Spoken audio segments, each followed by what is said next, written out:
Hi again then guys, and welcome to another look to one of the cars that was in Gran Turismo Sport from day one, a vehicle which arguably doesn't get quite as much use now as it would have, and certainly its equivalent like the older Camaro SS did in games like Gran Turismo 6. And this is one of those occasions where I think the new rating system might actually work against this car, because for some cars it definitely improves their usability. Certain classics, certain small K cars are definitely more useful than they ever would have been in GT6 or than they ever were in older Gran Turismo games, whereas some, I think they've been kind of negatively affected, and there are a couple in particular, and from my experience so far in the game it tends to be the American muscle type vehicles like the Camaro, the Mustang, the Charger, which they haven't really fared too well, because the problem is when you tune up these vehicles they're already around N400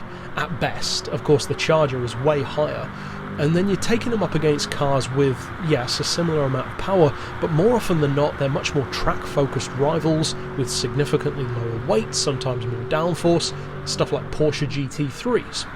Now of course, with a car like this you're already starting with 453 horsepower, so you're essentially running it in the same kind of class as something like the Porsche. It just doesn't stand a chance against a car like that, and on Gran Turismo 6 that was different, because a car like the Camaro SS was actually a really good track car. And of course that goes beyond just the classification system of performance points instead of N classes. It goes beyond that. It's about stuff like the flat floor, the upgrades which allow you to actually have more downforce, etc, etc, and of course the advent of the nice little thing known as racing brakes, which of course we are still asking for in GT Sport. But with all of those things aside, does this car then have any merit? Is it actually worth picking up at all, or is it just one that you should wait to perhaps win instead? Now of course we did one of the very first Rivals matches on GT Sport between this and the Mustang. I said back then, in their fully tuned form, that I thought that the Mustang was probably the quicker of the two in the straight line, whereas this one, even in peak tune, felt much more grounded, much more planted, still slippery through corners for sure, but much more controlled, whereas the Mustang just feels way too playful for its own good, and I would still stand by that. Despite the updates, despite the patches, the cars essentially do still have those traits. Now that's not to say that the Mustang is bad, but if you're only going to get one of the two, I would definitely recommend this one as a track car over the Mustang. Now in a drag race it might turn out differently. I'm sure there are people who go back and forth as far as their personal tuning and racing online, but for me I think the Camaro is definitely the one of those two cars which I would recommend, and you can't fully compare it to something like the Charger, because a Challenger would be a perfect rival, but of course that isn't in the game, and the Charger that we do have is not only a sedan, which isn't exactly a main rival anyway, but it's a 700 horsepower sedan, going up against around 450 horsepower muscle cars, so it really only has one rival for the most part. So with that in mind, as I said earlier, is it worth buying?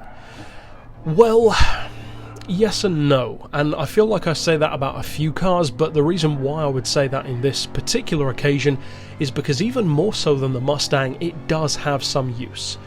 Now, the main advantage that the Mustang has is the amount of variations of it in the game. You've got the rally one, the race one, in fact multiple race ones, Group 4, Group 3, and crucially the Group 3 road car, which is easily the most useful Mustang in terms of road racing because it's so OP, just like all of them are. The Camaro doesn't have that. There is no Camaro rally car, there are no Camaro race cars, and crucially, that of course by definition means there's no Group 3 road car, which is unfortunate because a car like that based on this, given how good it already is, could be really good. And of course instead we have the Corvette, essentially, in all of its forms.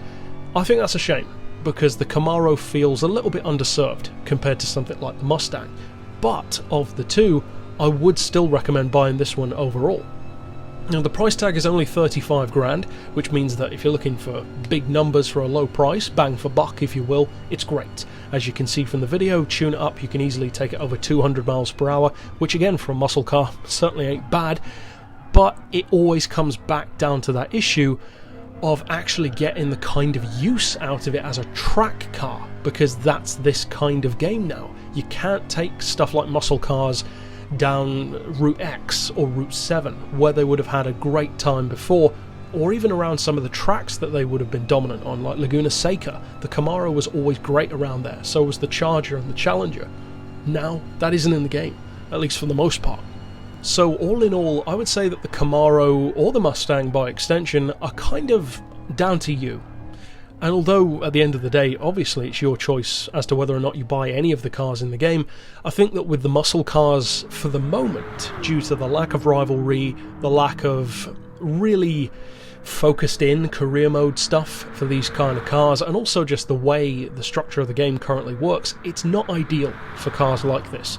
Stuff like the Viper and the Corvette, although they have similarities, they're not muscle cars. They're commonly mistaken as them, but they're not. They're exotic sports cars. And as such, they both have that advantage. These don't. The Mustang doesn't, the Charger doesn't, this one doesn't. So if you're going to use it as a track car, I would recommend above all else, keep the class low. That is where it's most effective, because once you start getting high, you're simply in supercar territory, and it cannot compete against most of those. You take this thing up against a McLaren 650S, you don't stand a chance. So, of course, keep it around N300, N400, probably at best, maybe N500 if you want to, but be careful, because again, you're coming up against a lot of OP vehicles, and it's all down to balance of performance. Of course, you can use it off-road. It's pretty good as a drifter, which I would say it's worth looking into if you are going to use it regularly.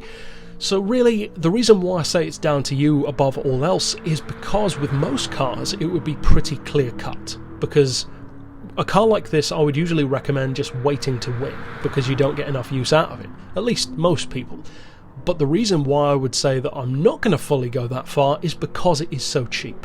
So 35 grand is nothing in GT Sport. You can earn that in a couple of races easily. So from that point of view, it's kind of nothing to lose. If you buy it, you can either like it and use it a lot, or end up not using it that much. I don't use this or the Mustang that often, but I don't regret buying them because they're so dirt cheap anyway. It's a lot of fun to drive, and for the moment they do feel pretty unique as far as the lineup of cars in the game goes. But overall, that's it for my thoughts on the Camaro. Kind of unfortunate at the moment that it doesn't feel like it's fully utilised as a muscle car, and also specifically on its own.